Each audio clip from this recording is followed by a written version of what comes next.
Well, how's it feel to win your open? It's great. I'm happy for the guys. It's about them, and I'm proud of their effort and performing tonight in a cold, chippy, tough early season lacrosse game. I think I heard that you went up to the Builder Backmore Lacrosse Hall of Fame beforehand. Why'd you do that? Well, when I came here on my interview, I went up there and I just felt the enormity of this opportunity, and I wanted to make that my pregame ritual to just go up there and have my moment to honor those who built this program, and just prepare myself to be lucky enough to lead this program right now.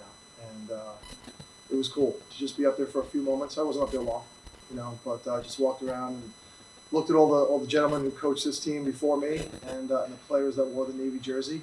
Because as we talk to our guys about legacy and leaving an impact, they're playing for the folks who came before them, and they're trying to leave an impact for those who come after them. And it's my responsibility to help them through that process.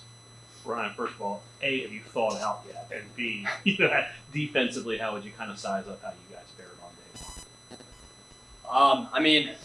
They were a good team. They ran some things like that. We saw in film from last year, and we were kind of prepared for it.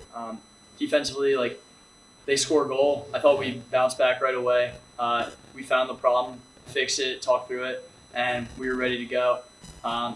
Physical Dodgers try to get underneath, but the boys, they just absolutely did a good job. I was seeing shots from where I wanted to see them, low angles and farther out. The guys played physical and really got into their gloves, and that's goalie's dream. So, Coach, your first game, first win. Just a few words on coming from your program where you built it up and coming to this story program where you're trying to build it back up.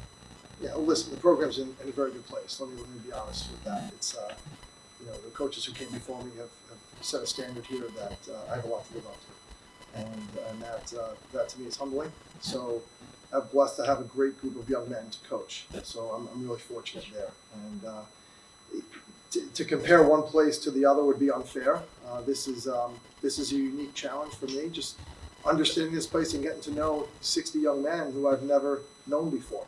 So that's been a lot of fun. It's been a lot of fun to go through the challenges of trying to build towards the season with a group that I've never been around, and learning about them, and now hopefully taking them through a successful season. Right, and every day is a different challenge and a unique experience because it's still so new and so fresh. And I think you saw that out there on the field tonight with how we played. Right, we're going to look really good at times.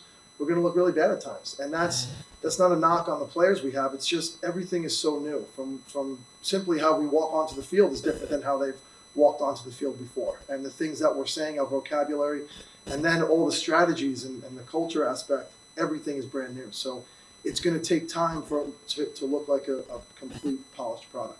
So fair to say that there were a fair number of question marks and uncertainties in the midfield. How did you kind of size up that group tonight? And obviously, you used a fair number of guys there. We did, and we went deep into the bench there, and that's the good thing. You guys have heard me say before, it's going to be a group, and to me, that's the best part of it. Right? There's no one person that we have to rely on, and hopefully the guys downstairs in the locker room, they realize that, and they take that to heart, that it's always going to be about the team. It's never going to be about an individual. While Christian and Daniel, they may reap the rewards a lot of the time on the attack, it's going to be a group of men on the offensive end that Coach Ross puts in the right places and gets them to share the ball. So you lost a creator in terrain. You lost your leading assist guy in Ryan Wade. Daniel had led the way with 2 assists. But what's your thought on who's going to be your playmaker? Did you see anything there tonight? Well, I think Nick Cole managed the game really well. Well, I don't know what he did stat-wise. He probably didn't show up that often. Yeah, he didn't have any assists. He had 2 goals. He didn't have many assists, but he did a really good job when he was dodging and making the right decisions. Christian's a playmaker. Christian, every time he gets the ball on his stick, we're going to try and do some creative stuff to free him up. He could be the guy that you see a lot in the stat line, but that remains to be seen.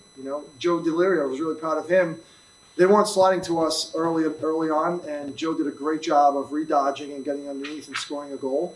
And those things need to happen so they get some confidence. Pat Skalniak, he finally broke the net where I thought he had 3 or 4 other opportunities to shoot, and he just didn't. And that's a freshman who, you know, it's his first college game, and maybe he's a little trigger shy, but he's got to go through those moments and get the confidence to shoot. Ryan, like Coach said, everything's brand new. You being with a different coach for 3 years, what specific things do you like under Coach Amplo? And just throwing you under the bus here, just going into this first game, first win, what really stood out to you coming from the offseason? I think the biggest thing, just like throughout the fall, I mean, even in the summer, throughout the fall, and leading up in the preseason is just excitement. Like the boys and I are just like itching to get out on the field. It's a new start for all of us, and we were just excited to just step on to like the 110 yards out there and play. And I haven't felt this energy around the team, you know, since like sophomore year, and I'm just like super excited to see where the rest of the season has to take us. Our senior class is just wants to set this program in the right direction going forward, leave an impact, legacy, like Coach said, so these younger guys can really flourish for the rest of Coach Amplo's time here. Nick Berry, 9 of 14 on face-offs. That had to be encouraging. It was very encouraging. You know, he scrapped, and I thought our wings did a really good job. We turned them over a couple of times. We rode them back. That was something we've been working on to try and be a little bit more aggressive in the middle of the field because it's a fun style to play. So our wings did a really good job, and Nick did his job. I was really proud of him that he won the ball to himself at times. And the last 3 weeks, he threw the ball back to our defenseman quickly, and we've been working on him keeping the ball on a stick and turning upfield, and we saw him do that 3 times tonight. And that's a breakthrough. That's a step in the right direction for him, and it's those little plays of improvement, little moments of improvement that are going to serve us well moving forward.